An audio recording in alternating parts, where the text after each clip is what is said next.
Hi friends, welcome to Subhashree Jamuna channel. இன்றைக்கி நம்ம என்ன பார்க்க போகிறோன்னா முள்ளங்கி சாம்பார் தாங்க. இப்போ கோல்டு சீசன்ன்றதுனால நிறைய பேர் இந்த முள்ளங்கி வாங்க மாட்டாங்க, சமைச்சும் சாப்பிட மாட்டாங்க.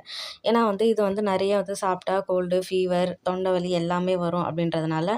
ஆனால் இதில் நிறைய நீர் சத்து உள்ள காய் இல்லைங்களா, அதனால் கண்டிப்பாக முள்ளங்கி எல்லாம் எடுத்துக்கணும். உடம்புக்கு ரொம்ப நல்லது. அப்படி கோல்டு ஆகாமல் நம்ம எந்த மாதிரி சமைச்சா கோல்டு ஆகாது அப்படின்னு தான் இதை பார்க்க போகிறோம். அப்படியே சாம்பாரும் நம்ம எப்படி செய்யலாம், ரொம்ப டேஸ்ட்டாக நல்லா சூப்பராக எப்படி சமைக்கலாம் அப்படின்னு சொல்லிட்டு தான் பார்க்க போகிறோம்.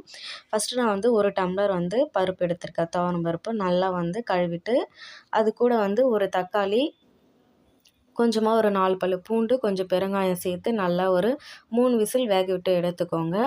உங்களோட பருப்பு எந்த மாதிரி வேகும்னு சொல்லிட்டு பார்த்துக்கோங்க. ரொம்ப வெந்துடக்கூடாது. அதை நம்ம மத்து போட்டு கடையணும், அப்போ தான் நல்லாயிருக்கும். அதுவாக நிறைய வெந்துடுச்சுன்னா அது குழ குழன்னு இருக்கும், சாப்பிட நல்லா இருக்காது. ஒரு பக்கம் அதை வச்சிடலாம். இன்னொரு பக்கம் ஃப்ரெஷ்ஷாக வாங்கிட்டு வந்த முள்ளங்கி. இது நம்ம ஃப்ரெஷ்ஷாக இருக்கும் போது தான் நல்லாயிருக்கும். நிறைய நீர் தண்ணி அதுக்குள்ளே இருக்கும். நம்ம அப்படியும் சமைக்கலாம். ஆனால் ஒரு சிலர் கோல்டு ஆகுன்றவங்களுக்காக சின்னதாக ஒரு டிப்ஸ். நம்ம ஒரு பேனில் உப்பெல்லாம் எதுவும் சேர்க்காமல் லைட்டாக கருகாமல் நல்லா ரோஸ்ட் பண்ணிக்கோங்க. ரொம்பவும் அந்த தண்ணி சுண்டிடக்கூடாது. லைட்டாக வதக்கி எடுத்துட்டு இப்போ அது ஒரு பக்கம் வச்சுட்டு தாளிச்சிடலாம். நான் எண்ணெய் ஊற்றி கடுகு பொரிஞ்சதுக்கப்புறமா வெங்காயம், கறிவேப்பிலை எல்லாமே போட்டுட்டு மெயினாக பூண்டை நம்ம கொஞ்சம் தட்டி சேர்த்துக்கணும். நல்லா வாசனையாக இருக்கும். அதுக்காக தான் கண்டிப்பாக சேர்த்துக்கோங்க. பூண்டு ரொம்ப நல்லது. அதே மாதிரி டைஜஷனுக்கு நல்லா ஆகும். வாயு பிரச்சனை எதுவும் வராது.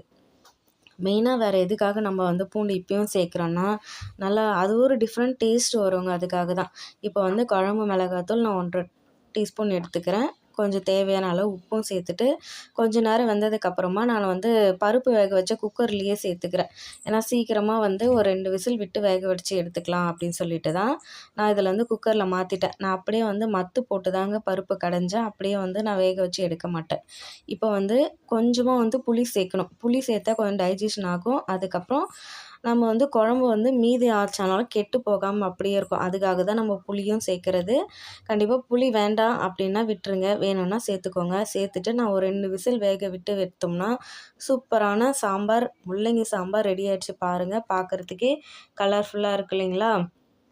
அவ்வளோதான், சூப்பரான முள்ளங்கி ரெடி. இது அப்படியே நம்ம பொரியல் கூட எதுவும் தேவையில்லைங்க. ஆனால் நான் வாழைக்காய் வறுவல் செஞ்சுருக்கேன். செமையாக இருக்கும். 2த்துக்கும் காம்பினேஷன்.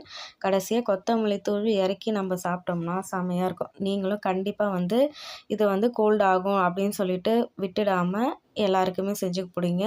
முள்ளங்கி சாம்பார் பிடிச்சிருக்கான்னு கமெண்ட் பண்ணுங்கள். நம்மளோட சுபஸ்ரீ சேனலையும் சப்ஸ்கிரைப் பண்ணுங்கள் ஃப்ரெண்ட்ஸ். பாய். நெக்ஸ்ட் ஒரு வீடியோவில் பார்க்கலாம்.